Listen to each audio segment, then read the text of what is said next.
নমস্কার বন্ধুরা, দেখুন দিদির শরীরটা আজকে প্রচুরই খারাপ। বন্ধুরা, আজকে প্রচুরই শরীরটা খারাপ। তো দেখুন, বোন হচ্ছে মৌসুমি কেটে দিয়েছে। এই যে বলছে খা, মুখটা ভালো লাগবে।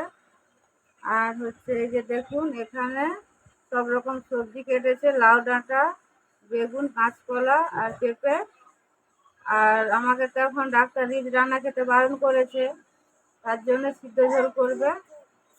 আর হচ্ছে সকাল থেকে আমি শুয়ে আছি, কিছু ভালো লাগছে না, আর রান্নার কাছকে তো যেতেই পারছি না।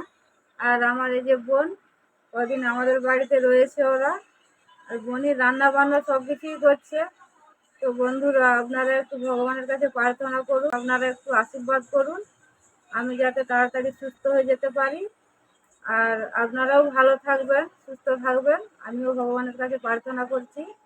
ধন্যবাদ।